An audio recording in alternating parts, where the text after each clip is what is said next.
Morning.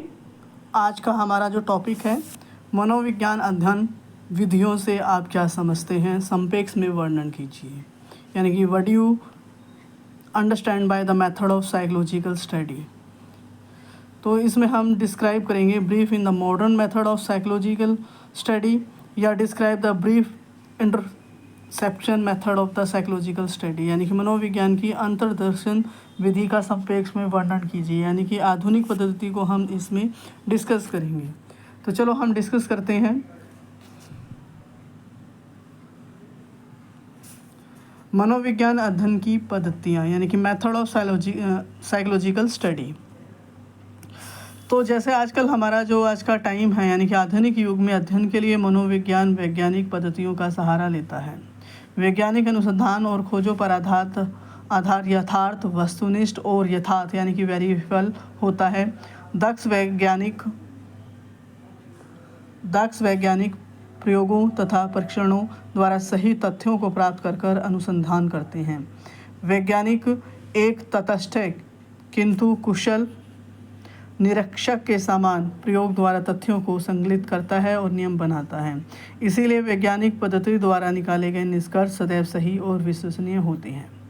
वैज्ञानिक कोई पूर्व धारणा देकर नहीं चलता, वह सदैव यथार्थ के निरीक्षण को ही तथ्यों को प्राप्त करता है, उनकी व्याख्या करता है और नियम बनाता है।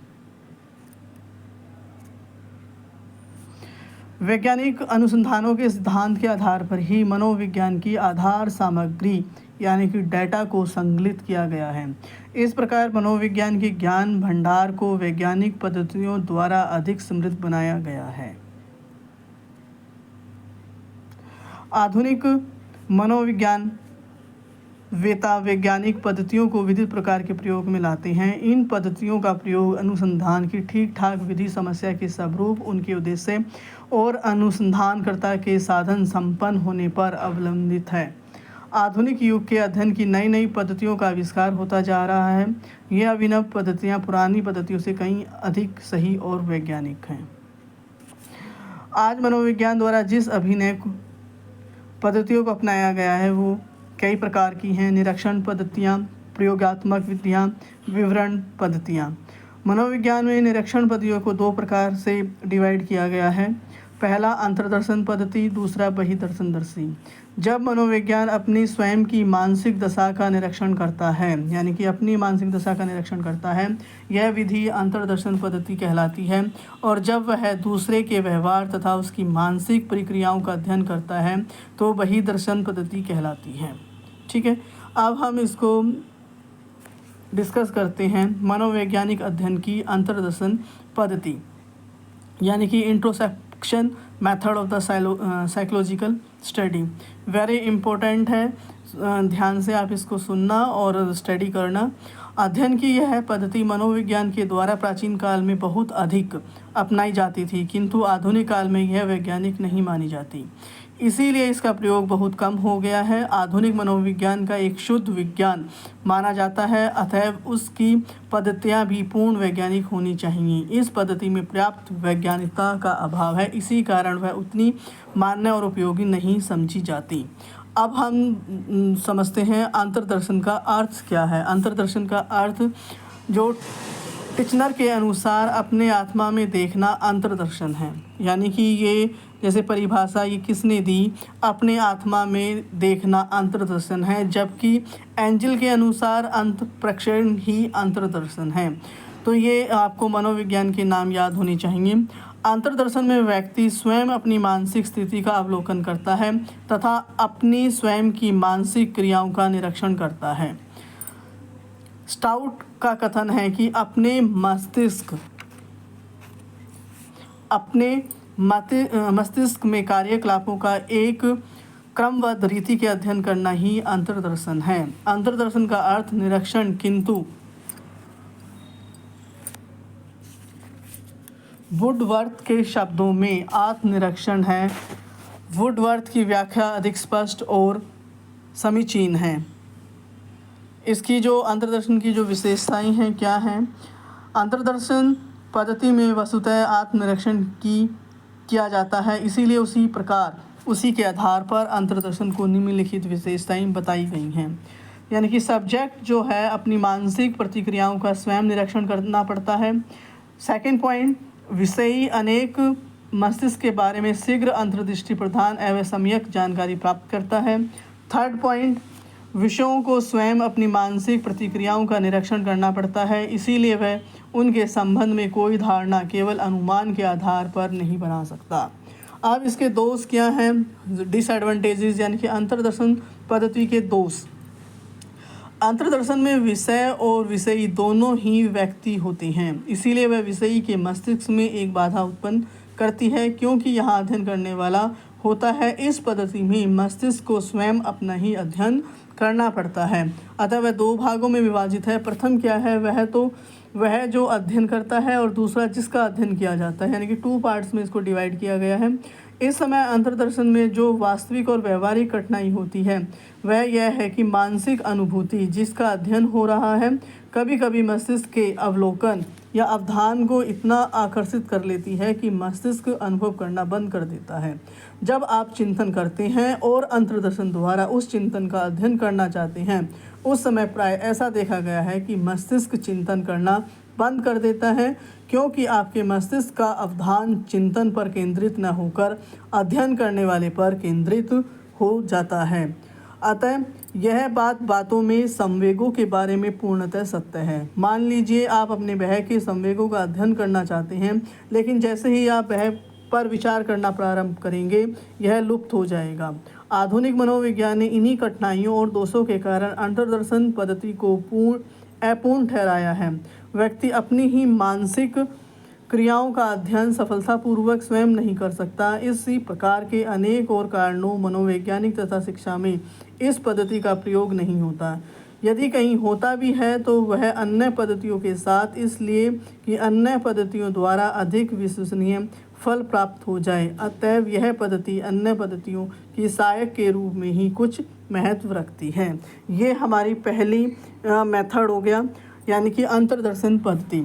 अब हमारे पास दूसरा है मनोविज्ञान अध्ययन की बहिर्दर्शन पद्धति संक्षेप में वर्णन कीजिए। हम इस पद्धति का डिस्कस करेंगे अब। तो इसमें मनोविज्ञान का अर्थ चेतना का ही अध्ययन करना माना जाता है। जब तक कि अंतर्दर्शन पद्धति उपयुक्त थी, किंतु मनोविज्ञान की परिधि में जब बालक, किशोर, युवा, प्रौढ़ सभी आ गए और उसमें चेतना, अचेतन मस्तिष्क का अध्ययन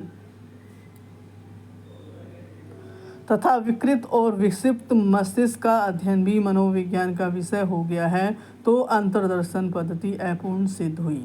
फलतः सुधी मनोवैज्ञानिकों ने नवीन पद्धतियों को खोज निकाला जो अधिक वैज्ञानिक थी। इनमें प्रथम बहिर्दर्शन पद्धति थी। बहिर्दर्शन पद्धति में निरीक्षण और परीक्षण दोनों ही विधियों को अपनाया गया है। अंतर्दर्शन पद्धति में अपनी ही मानसिक क्रियाओं का अध्ययन किया जाता है, किंतु बहिर्दर्शन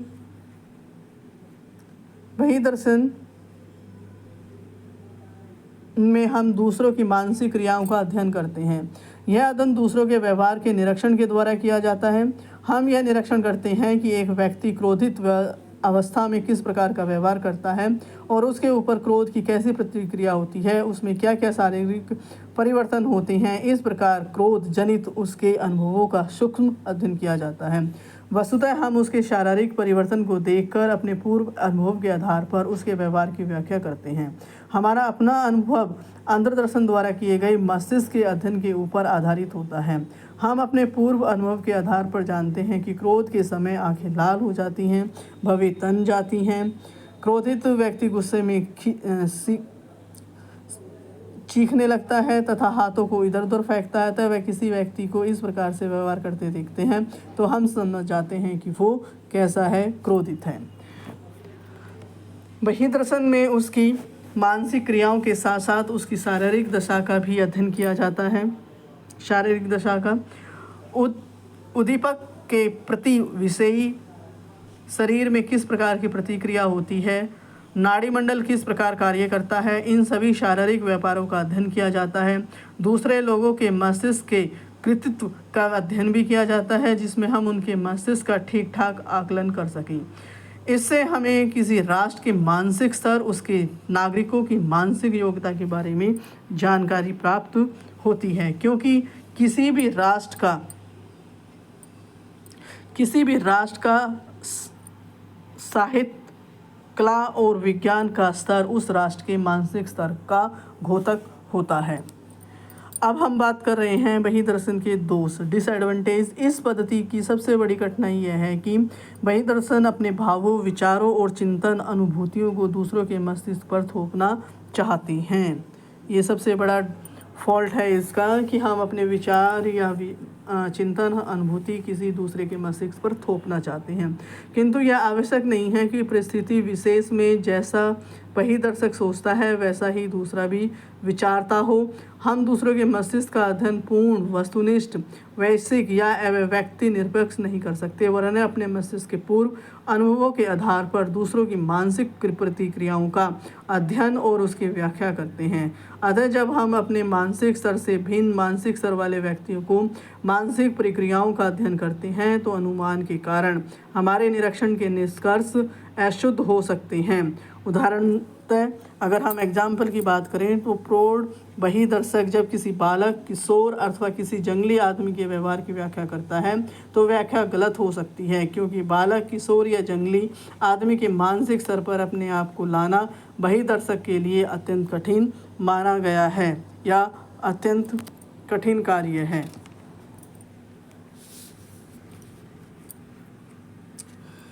सेकंड पॉइंट, बहिर्दर्शन पद्धति में दूसरी कठिनाई यह है कि बहिर्दर्शन प्राय दूसरों के व्यवहार की व्याख्या करते समय अपनी पूर्व धारणाओं एवं पूर्व ग्रह से प्रभावित हो जाता है। जैसे हम अपने किसी मित्र या स्वजन के आधार के व्यवहार पर वर्णन करते समय उसकी बुराइयां भूल जाते हैं। थर्ड पॉइंट, कभी कभी विषय ऐसा ढोंगपूर्ण व्यवहार करता है कि उसके वास्तविक व्यवहार का सही अध्ययन नहीं किया जा सकता तथा बहिर्दर्शक उसके व्यवहार की गलत व्याख्या कर सकता है। विषयी अपनी आंतरिक अनुभूतियों को बाह्य मुद्रा और शारीरिक चेष्टाओं के द्वारा अपने स्वाभाविक रूप में प्रकट नहीं होने देता। वह अपनी मुद्रा, मानसिक प्रतिक्रियाओं को छिपाकर इस प्रकार व्यवहार करता है कि बहिर्दर्शक उससे धोखा खा जाता है। अब है शिक्षा में मनोविज्ञान के प्रयोग में बहिर्दर्शन की सहायता, यानी कि क्या हेल्प है। मनोविज्ञान के लिए बहिर्दर्शन उपयोगी पद्धति है। यह बहिर्दर्शन ही है जिसने शिक्षा में मनोविज्ञान के अधिकाधिक प्रयोग में सहायता पहुंचाई है। बहिर्दर्शन बालक के अध्ययन में एक विशेष एवं उपयोगी पद्धति के रूप में अपनाया जाता है। बाल मनोविज्ञान की सही जानकारी इस पद्धति द्वारा की जाती है कि यह जानकारी बालकों को उचित शिक्षा देने में पूरी सहायता पहुंचाती है। मानसिक प्रक्रियाओं के अध्ययन के लिए सर्वाधिक उपयोगी महत्वपूर्ण पद्धति प्रयोगात्मक है। आज शिक्षा में उसका बहुत प्रयोग किया जाता है। यह पद्धति बहिर्दर्शन से अधिक विकसित और वैज्ञानिक है। इसमें परीक्षणों द्वारा निरीक्षण किया जाता है और निष्कर्ष निकाला जाता है। आज हमने जो मेथड्स हैं वो हमने अंतर्दर्शन और बहिर्दर्शन पढ़े हैं। हम नेक्स्ट वीडियो में हम पढ़ेंगे experimental method of the psychological study. ठीक है, आप इसको अच्छे से ध्यान से सुनना। Thank you.